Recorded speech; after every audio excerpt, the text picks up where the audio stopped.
आपको आपका अधिकार और हक मिलेगा। ये साल आपकी खाली नहीं जाएगी। अगर सही दिशा में बढ़ेंगे तो मुझे लगता है कि मानसून सत्र या अगला महीना आपके दामन में खुशियां लेके आएगा, आपकी झोली में खुशियां लेके आएगा और आपको आपका हक और अधिकार मिलेगा। इसी उम्मीद के साथ सभी पेंशनर्स को नमस्कार। मैं मनोज सुराजी। आज बहुत क्रिटिकल बात हो रही है, बहुत ज़रूरी बात हो रही है और मुझे उम्मीद है कि आज आप मुझे निर्देशित करेंगे, मुझे आदेश देंगे और मुझे गाइड करेंगे कि मैं क्या निर्णय लूँ। देखिए, पिछली वीडियो हमने बनाई थी कि लंगड़े कानून में सुधार कैसे किया जाए। जो भविष्य निधि का कानून था 1952 का, जिसमें भविष्य निधि, पेंशन और बहुत सारी चीज़ें थी, उसमें एक कमी थी। वो कमी क्या थी कि मिनिमम पेंशन की गारंटी नहीं थी। कि मिनिमम पेंशन की गारंटी होती तो वो कानून ठीक होता। तो हमने उसी को उठाया कि वो मिनिमम पेंशन की गारंटी ना होने की वजह से ईपीएफओ मनमानी करता है, मनमाने फॉर्मूले लगाता है। अच्छा, ये मिनिमम पेंशन की गारंटी क्यों चाहिए? ये मिनिमम पेंशन की गारंटी इसलिए चाहिए कि जो आईएएस ऑफिसर्स होते हैं, जो नेता होते हैं, वो कुछ ऐसा नियम बना लें जिसमें कि आपका हक और अधिकार सुरक्षित ना रहे, आपको बहुत कम उसमें आउटपुट मिले और आपको बहुत कम पेंशन मिले, तो आपके अधिकार कैसे सुरक्षित रहें भाई? क्योंकि मैथमेटिक्स के सारे आपकी ज़िंदगी नहीं चलती। ज़िंदगी नैतिकता के सारे चलती है। ज़िंदगी सामाजिक सद्भाव के वजह से चलती है। ज़िंदगी चलती है तो हम देखते हैं कि प्रॉफिट और लॉस नहीं होता। ज़िंदगी में बहुत सारी चीज़ें होती हैं। तो ज़िंदगी को संभाल के कैसे रखा जाए, सरकारों की मनमानी को कैसे रोका जाए, अधिकारियों की मनमानी को कैसे रोका जाए, तो मिनिमम गारंटी होती ही होती है। आप चाहें मज़दूरों के लिए मिनिमम गारंटी का, मिनिमम वेजेस का कानून ले लीजिए, जिसमें उनको निश्चित किया गया कि भाई इनके साथ बेईमानी ना हो सके। किनके साथ? मज़दूरों के साथ। इसी तरह किसानों के लिए एमएसपी आ गया, मिनिमम सपोर्ट प्राइस। किस लिए आया मिनिमम सपोर्ट प्राइस? कि किसानों के साथ अन्याय ना हो सके, अत्याचार ना हो सके, उनको बचाया जाए। इसी तरीके से आप देखेंगे कि कहते हैं ना कि एजुकेशन के अंदर भी आता है कि भाई गारंटी होती है। राइट टू एजुकेशन आया, उसमें भी 8th क्लास तक के बच्चों के लिए गारंटी दी गई, शिक्षा का अधिकार दिया गया। तो एक जब कानून के जरिए आपको प्रोटेक्ट किया जाता है, सुरक्षित किया जाता है, आपके अधिकार को सुरक्षित किया जाता है, तो बहुत ही अच्छा रहता है। वो इसलिए अच्छा रहता है क्योंकि अधिकारी मनचाहे फॉर्मूले बना सकते हैं। भाई वो इतने पढ़े लिखे होते हैं, उनका पढ़ाई किस में यूज होती है? वो पढ़ाई लोगों के शोषण में ही अक्सर यूज होती है। सरकारें सोचती हैं कि ऐसी पॉलिसी बनाई जाए जिससे जनता से ज़्यादा वसूली की जा सके और जनता को कम से कम देना पड़े। तो सारा दिमाग टर्म्स एंड कंडीशन, अब देखते हैं ना, हज़ारों पेजों के कोई भी बड़ी कंपनी होती है, हज़ारों पेज की टर्म्स एंड कंडीशन बना देगी, चाहे वह बीमा की हो, चाहे कहीं हो। इसी तरह ये अधिकारी बहुत दिमाग लगाते हैं और इस दिमाग के अंदर ये कोशिश करते हैं कि कम से कम देना पड़े। लेकिन वो कम से कम भी ऐसा ना हो जाए कि बिल्कुल इंसान की ज़रूरत से ही पार निकल जाए वो चीज़। इसलिए मिनिमम गारंटी तो होनी चाहिए। इसी विषय को ध्यान में रखकर मैंने कहा था कि ये जो लंगड़ा कानून है, इसको सुरक्षित करने के लिए मिनिमम पेंशन गारंटी होनी चाहिए। और जो अधिनियम था, जो कानून था, जो 1952 का भविष्य निधि का, जो भविष्य निधि और ये सब चीज़ें देता था, जो कानून था जिसके ज़रिए ईपीएफओ बना, उसमें एक क्लॉज जोड़ा जाए, उसमें अमेंडमेंट किया जाए। और उस अमेंडमेंट को करने के बाद वो क्लॉज क्या होगा? वो क्लॉज होगा कि मिनिमम पेंशन, गारंटेड पेंशन, और वो उसके लिए सारा प्रोसीजर होगा कि भाई कितनी कम से कम पेंशन होनी चाहिए। तो वो ऐसा कानून बनाया जाए, इसकी मैंने बात की। अब ये बनेगा कैसे? ये प्राइवेट मेंबर बिल के माध्यम से बनेगा या फिर सरकार प्रस्ताव लाए? तो सरकार तो लाने वाली है नहीं। सरकार तो 1000 मिनिमम पेंशन का ढिंडोरा पीट रही है और 1000 भी नहीं दे रही। तो कानून के जरिए इसको बाध्य किया जाए। इसीलिए मैंने कहा कि मानसून के सत्र में, ये अगले आने वाले मानसून सत्र में, ये कानून के लिए कोशिश की जाए। मैं कोशिश कह रहा हूँ, मैं फिर अभी ये नहीं कह रहा हूँ कि कानून पास ही हो जाएगा, लेकिन सही दिशा में चले तो सही। सही दिशा में कोशिश तो पिछले 10 साल से आप लोग चल रहे हैं, क्या पाया आपने? तो इसलिए एक सही दिशा में प्रयास होगा। तो मिनिमम पेंशन की दिशा में अगर प्रयास करना है आपको, तो एक कानून के माध्यम से ही होगा। और वो कानून होगा जब आप भविष्य निधि कानून के अंदर अमेंडमेंट करेंगे। अब भविष्य निधि कानून के अंदर अमेंडमेंट करने के लिए मैंने कहा भाई सरकार करे या सांसद करे। तो सरकार से तो अभी मोदी जी से भी लोगों ने मिल लिया, तब भी बात बन नहीं पाई। कई बड़े बड़े नेताओं से मिले, श्रम मंत्री से मिले, वित्त मंत्री से लोग मिले, लेकिन कोई बात बन नहीं पाई। तो मैंने एक लास्ट वीडियो में मैंने एक चीज़ कही थी कि भाई मुझे हम लोगों को क्यों ना किसी सांसद को अप्रोच किया जाए, उसे प्राइवेट मेंबर बिल के माध्यम से संसद में ये कोशिश की जाए। ऐसा नहीं है कि प्राइवेट मेंबर बिल के माध्यम से कोई कानून नहीं बनता। कुछ कानून बने हैं जिनको एक प्राइवेट मेंबर बिल के माध्यम से सदन में पेश किया गया और वो कानून बन गया, ऐसा भी है। तो ऐसा नहीं है कि ये कानून नहीं बन सकता, सिर्फ सरकार जो बिल लाती है वही कानून बनता है। कई बार हुआ है ऐसा। अभी मैं अगर आप मुझे कहेंगे तो मैं डिटेल में बता दूंगा। तो प्राइवेट मेंबर बिल क्या होता है कि कोई भी सांसद एक कानून बनाने के लिए एक बिल रखता है, सदन में रखता है, उसे कहते हैं प्राइवेट मेंबर बिल। ये 1 महीने पहले किया जाता है। सदन जब चालू होगा उससे 1 महीने पहले नोटिस देकर ये सूचित किया जाता है लोकसभा को, और फिर उसके बाद वो वहाँ पर रख सकते हैं। तो मैंने आपसे कहा था कि भाई आप मुझे सांसद बताइए, कौन कौन से सांसद ऐसे हैं आपकी नज़र में जो ये काम कर सकते हैं। तो आप में से बहुत सारे लोगों ने लिखा, कमेंट में लिखा। ज़्यादातर 2 नाम आए, हेमा मालिनी और सुप्रिया सुले। बहुत सारे लोगों ने कहा, कुछ लोगों ने हेमा मालिनी कहा, कुछ लोगों ने सुप्रिया सुले कहा। तो आज की जो हम बात कर रहे हैं ये इन दोनों के ऊपर ही बात करेंगे, इन दोनों का कंपैरिजन करेंगे। कौन हमारे लिए उचित है ये आप मुझे बताओगे कि मुझे किसके पास जाना चाहिए आपकी फरियाद को लेकर के वो संसद में प्राइवेट मेंबर बिल के माध्यम से ये प्रस्ताव रखें और फिर मिनिमम पेंशन गारंटेड हो जाए और ईपीएफओ भी आपका हक और अधिकार ना मार पाए, ना कोई सरकार आपका हक और अधिकार मार पाए। यानी संसद से गारंटी हो जाए आपकी मिनिमम पेंशन की, और उसके लिए जो भी होना पड़े वो ऐसा कानून बनाकर अमेंडमेंट करके उसमें संसद में रखा जा सके। तो सबसे पहले हम हेमा मालिनी की बात करेंगे और उसके बाद हम सुप्रिया सुले की बात करेंगे। इनकी हम मजबूतियां देखेंगे और फिर इनकी हम कमजोरी देखेंगे, और फिर आप लोग मुझे कमेंट में बताएंगे कि मुझे किससे मिलने का समय लेना चाहिए। हेमा मालिनी से मिलने का समय लेना चाहिए, सुप्रिया सुले से मिलने का समय लेना चाहिए। सबसे पहले हेमा मालिनी की बात कर लेते हैं।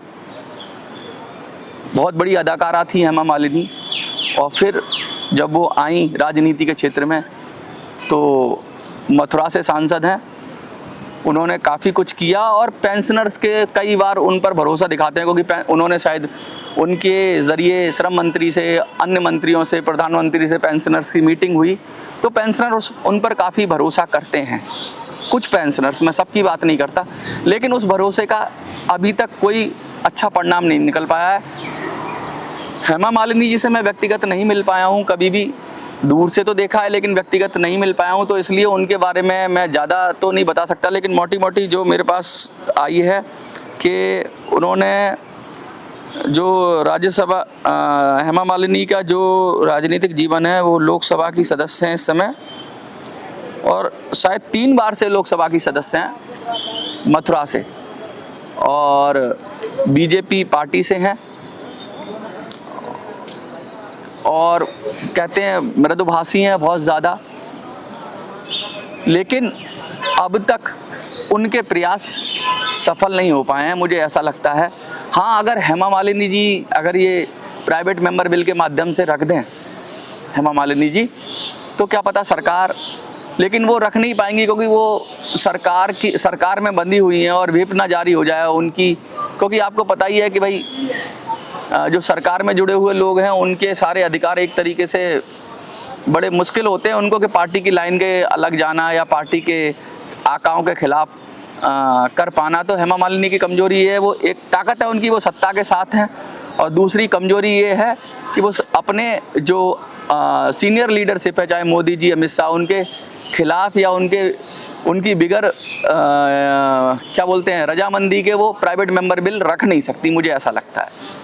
क्योंकि अगर बिल रखना ही होगा तो फिर सरकार रख देगी, तो हेमा मालिनी जी लगती हैं तो एक तरह का विद्रोह भी हो सकता है। ये तो बड़ा मुश्किल है कि हेमा मालिनी जी इस काम को कर लें। लेकिन हाँ, अगर वो ये कानून हमें अश्योरेंस दे दें कि भाई ये कानून इस मानसून सत्र में सरकार के जरिए रखा जाएगा फिर तो गारंटेड है कि वो पास हो ही जाएगा। जब सरकार वक्फ अमेंडमेंट बिल को पास करा सकती है तो ये कानून तो मुझे लगता है कि सब लोग इस पर सहमत होंगे, पक्ष विपक्ष के लोग, तो ये कानून तो बड़ी आसानी से पास हो जाएगा। लेकिन अगर ये कानून पास होना होता तो अब तक हो जाता। इसलिए हेमा मालिनी जी की मुझे जहाँ तक लग रहा है कि उनकी स्ट्रेंथ है कि वो सरकार के अंदर है, सरकारी सांसद, सरकारी मतलब बीजेपी की सांसद है, लेकिन उनकी कमजोरी ये है कि सरकार का भी कोई भाव दिख नहीं रहा है कि वो कुछ करे हम लोगों के लिए। दूसरी तरफ है सुप्रिया सुले। सुप्रिया सुले को मैं कहूँगा कि वो काफ़ी विपक्ष की नेता है, मजबूत नेता है और बड़ी स्पष्टवादी हैं, सत्य के बहुत करीब रहती हैं और सच बोलती हैं और थोड़ा सा उनके हृदय में कोमलता भी है। मैंने देखा था जंतर मंतर पर भी कई प्रोटेस्ट में वो आई हैं, तो जब पेंशनर प्रोटेस्ट करते थे वो आती हैं तो बहुत ज़्यादा भावुक हो जाती हैं। मुझे लगता है कि वो पेंशनर्स के साथ हृदय से जुड़ी हुई हैं और संसद में भी उनकी बात उठा के रखती हैं। तो विपक्ष की सांसद हैं, लेकिन अभी आपने देखा कि ऑपरेशन सिंदूर के अंदर शायद वो भी उस प्रतिनिधि मंडल में थी जिसने पूरी देश का जो बात है पूरी दुनिया में रखी गई। तो मुझे लगता है कि बहुत सारी चीज़ों में वो पक्ष और विपक्ष दोनों को साथ लेकर चल सकती हैं अगर वो ये मांग उठाएं, क्योंकि मुझे लगता है कि सरकार के अंदर से भी आवाज़ आ ही रही है। बहुत सारे सांसद चाहते हैं कि पेंशनर का भला हो जाए और ये पेंशनर जो 250, 300, 400, 500 रुपया पेंशन बहुत सारे लोगों को मिल रही है, 1000 रुपये से भी कम मिल रही है, कुछ लोगों को 1000 मिल रही है, इसका निपटारा हो जाए। तो सुप्रिया सुले सांसद हैं और बड़ी मजबूत, बारामती से शायद सांसद हैं, अभी मैं देखता हूँ वो कहाँ हैं, कहाँ से सांसद हैं।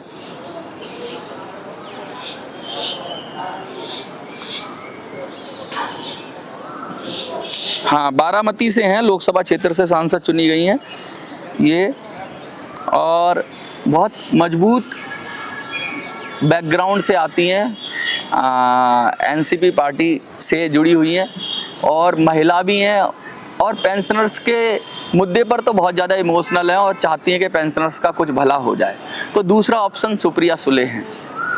कमजोरी इनकी यही है कि भाई विपक्ष में है और विपक्ष में सरकार अगर विरोध में खड़ी हो जाएगी तो फिर ये कानून बन नहीं पाएगा।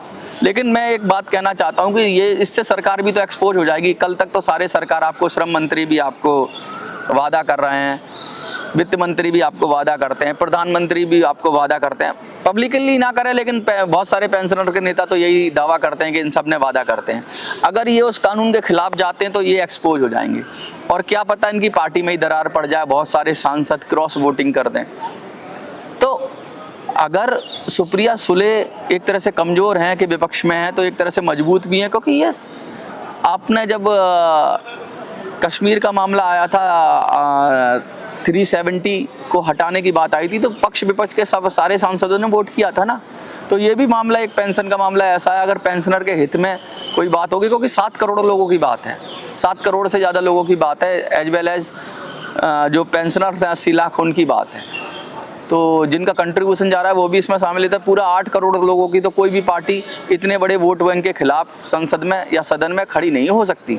खड़ी होगी तो उसका बोरिया बिस्तरा बन जाएगा, क्योंकि अब तक ये मुद्दा इतनी बड़े पैमाने पर हाईलाइट नहीं हो पाया, क्योंकि जो पेंशनर्स के नेता थे वो पता नहीं किस ट्रैक पे, मैं सही या गलत तो नहीं कहूँगा, वो अपनी तरह से कर रहे हैं, लेकिन उनका जो करने का अब तक का काम था वो सफल नहीं हो पाया। तो क्यों ना ऐसा किया जाए और ये 1-2 दिन में ही करना पड़ेगा। तो अब ये आपकी जिम्मेवारी है कि मैं किसके साथ जाऊं, क्या मैं सुप्रिया सुले को अप्रोच करूं या मैं हेमा मालिनी को अप्रोच करूं। आप कमेंट में लिख दीजिए और जिसका नाम ज़्यादा आएगा मैं उसी को अप्रोच करूंगा और कोशिश करूंगा कि उससे मिलकर सदन में मानसून सत्र में ये बिल ले आया जाए। और फिर जब बिल आएगा तो सरकार की भी मंशा साफ हो जाएगी, सरकार मुकरेगी। तो कल को ये जो नेता आपको पार्टी के नाम पर के श्रम मंत्री ने कह दिया, वित्त मंत्री ने कह दिया, प्रधानमंत्री ने कह दिया, आप कल बढ़ जाएगी पेंशन, परसों बढ़ जाएगी पेंशन, ये इस झूठ से कम छुटकारा मिल जाएगा और ये साफ पता लग जाएगा कि सरकार आपके साथ नहीं है। तो इससे ये क्लियर हो जाएगा कि या तो सरकार आपके साथ है या सरकार आपके खिलाफ है। अगर सरकार आपके साथ है तो या तो वो खुद बिल लाएगी या उसका हेमा मालिनी जी बिल लाएं, या फिर अगर विपक्ष के भी लोग बिल लाते हैं तो उसका भी समर्थन कर दे, सुप्रिया सुले जी का समर्थन कर दे अगर वो प्राइवेट मेंबर बिल लाती।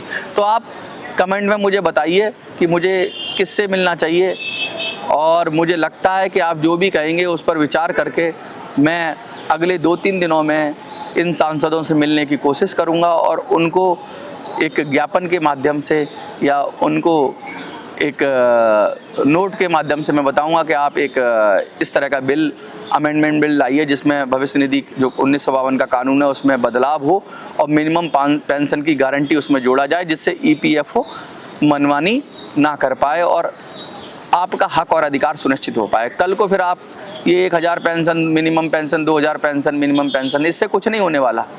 ये तो आपको एक तरह का गोलगप्पा दे रहे हैं जो मुंह में जाते ही फूट जाएगा और जिसके अंदर कुछ नहीं है। तो इस गोलगप्पे से बचा जाए, और ये जो आपको बार बार दिलासा दी जाती है और भीख दी जाती है, तो भीख नहीं, अधिकार चाहिए अभी। तो इसी विषय पे मैं बात कर रहा हूँ और मुझे लगता है कि आप कमेंट में ये बताएंगे कि हेमा मालिनी या सुप्रिया सुले, हेमा मालिनी या सुप्रिया सुले, ये कोई कंपैरिजन नहीं है, लेकिन आपको क्या लगता है कि कौन आपकी बात सदन में उठाएगा, तो मैं उसी को अप्रोच करूंगा। तो आप मुझे प्लीज़ मैं बार बार आपसे यही कह रहा हूँ, पूरी वीडियो तो आपने देखनी है और देखने के बाद अपना कमेंट करना है। कमेंट में ये लिखना है हेमा मालिनी, जिसको हेमा मालिनी से जी पर भरोसा है वो हेमा मालिनी लिख दें, जिसको सुप्रिया सुले पर भरोसा है वो सुप्रिया सुले लिख दें। जो ज़्यादा मेरे पास कमेंट में नाम आएगा मैं उन्हीं को अप्रोच करूंगा